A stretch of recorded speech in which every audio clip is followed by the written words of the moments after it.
Hey friends, it's Corey from Hey Let's Make Stuff. In today's video, we're going to be making sublimation stockings. So I've already made 2 here for my boys, and we're going to be making 2 more today, one for me and one for my husband. Sublimation stockings are a pretty straightforward project, but I wanted to do something a little bit different with mine. I really wanted to do an all-over pattern. I've seen a lot of sublimation stockings where somebody's putting an image in the middle, and those look great, and you can totally do that with this tutorial if you'd like, but I wanted something a little bit that felt just a little bit more classic, and so I decided to create some all-over patterns that we could put on the entire bottom part of the stocking with the name up on the cuff. I really like these sublimation blanks. They're really high quality. They have that linen feel versus sort of being that pure white polyester that so many sublimation blanks are made out of. I know my life out here is very colorful, but we actually live in a cabin in the woods. And so I wanted something just that felt a little bit more traditional and not so bright white. I think it will just go with my decor a little bit better. For this project, I'm going to be using my Sawgrass SG-1000, and that's because I want to print on that big 11.5 by 17 paper to cover the entire bottom part of the stocking. You can also use a smaller printer and piece together your image here, or of course you can put a different image on a sublimation stocking if you would like.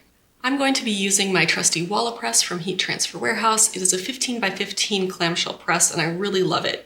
You can also use a handheld press like a Cricut Easy Press. My one caveat there is to use a firmer pad underneath and not the Easy Press mat. I feel like the Easy Press mat is just a little bit squishy for sublimation projects. So if you're going to be doing this one, find like a thicker or a more firm mat. I will link a wool mat down in the description. Additionally, I have 8 free Christmas sublimation patterns for you. So I'm making these in a little bit more of a modern pink and teal, but I also have red and green versions. So there are 4 different patterns in 2 different colorways, and you can download those in my craft library on my blog. Go to my website, heyletsmakestuff.com/library, and there you can request the password. Once you have the password, you can go back to heyletsmakestuff.com/library, and you can log into my craft library. This project is S19 in my craft library, and there are 2 ways to find it. First, you can find the button on the homepage that says sublimation, and that should take you down to the sublimation section where you can find S19. Or you can use Control F or Command F on your computer and search for S18, and that will bring you to the correct file. There will be 2 links for this project. The first link will be the download. It will automatically download a zip with the PNGs onto your computer. The second link is a link to the blog post for this video if you want to read more. Let's talk about what we're going to need for this project. Of course, you're going to need a sublimation printer with sublimation paper. I am using my Sawgrass SG-1000 because I want that big 11 by 17 inch print. You can use a smaller printer and go ahead and piece together your image if you'd like. You're also going to need your sublimation stocking blank. Like I said, I really like these. You're also going to need a lint roller. You're going to need some heat-resistant tape, and you're going to need some butcher paper. Of course, you'll need a heat press, and if you'd like, you can use heat-resistant gloves. I have found that if I just let these sit a little bit, I don't actually need them, but if you would like, you can have those as well.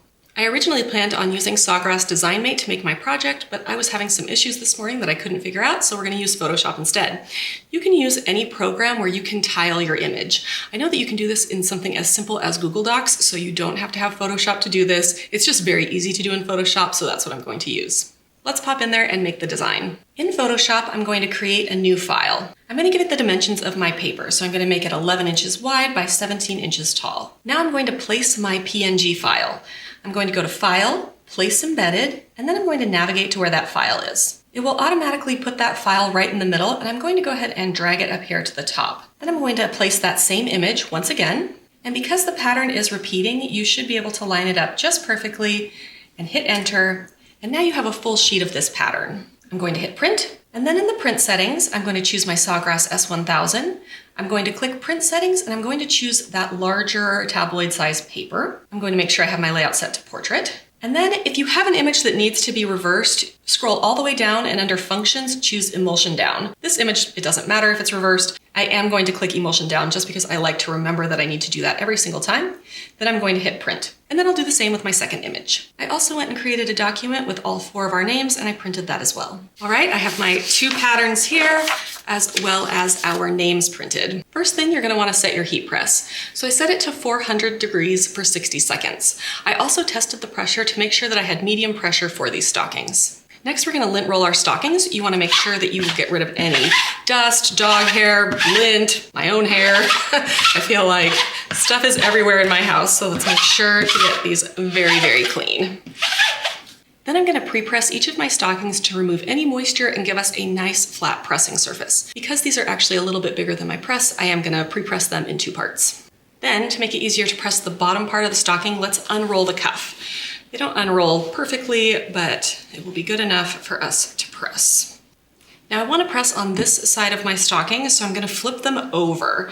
That's because I'm going to put each of the paper here underneath, like this, so I can basically cut off the excess paper I have around here.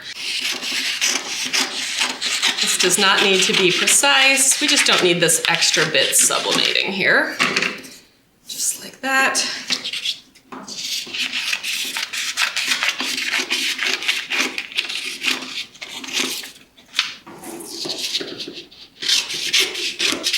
Because our images are bigger than our stockings, I find them easier to tape from the back.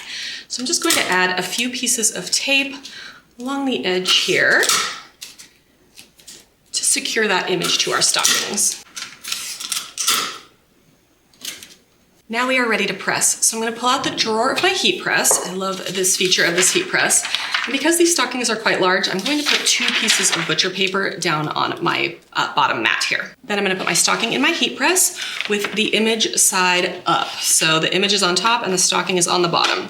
I'm not going to get a full image all the way to the cuff, but the cuff will cover it, so it's totally fine just like that. I want to make sure that my entire stocking fits inside the heat press. I don't want the bottom sticking out over here. Now I'm going to put 2 more sheets of butcher paper on top.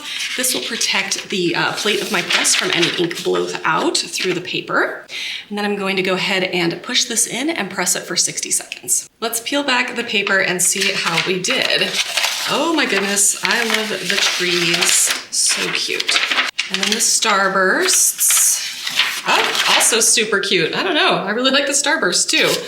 Pull off all of our tape here. Now we need to add the name. So let's go ahead and turn those cuffs right side out. And you can see here that it completely covers that edge where we didn't, get all the way to the top there. Now we can add our names.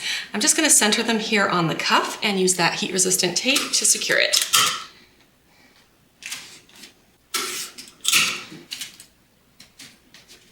To press the cuffs, I'm actually going to hang the stocking off the edge of my heat press. And that's because I don't want to double press what I've already done. If I double press half of this, it could look different, where I've pressed twice versus where I've only pressed once. So I'm just going to press the cuff.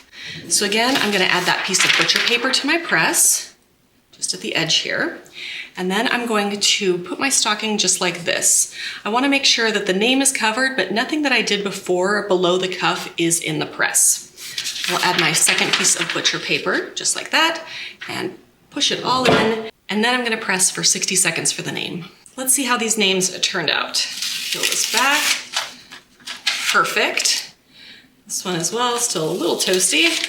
Lovely. And there you have it. I have all 4 of my Christmas stockings ready for my family. I really love how these turned out. I'm really excited to hang them from the windowsill. We don't have a mantle, so I'm going to be hanging them from the windowsill, but I think my whole family is going to love them, and they're going to go with our holiday decor really well. Remember, you can get all of these sublimation patterns, including a more traditional red and green set, by going to my craft library. I hope you enjoyed today's project. If you have any questions, go ahead and leave those in the comments and I'd be happy to answer them. If you found this video helpful or inspiring, of course, I would appreciate a like. Follow my channel for more sublimation, Cricut, and laser content. I'll see you next week.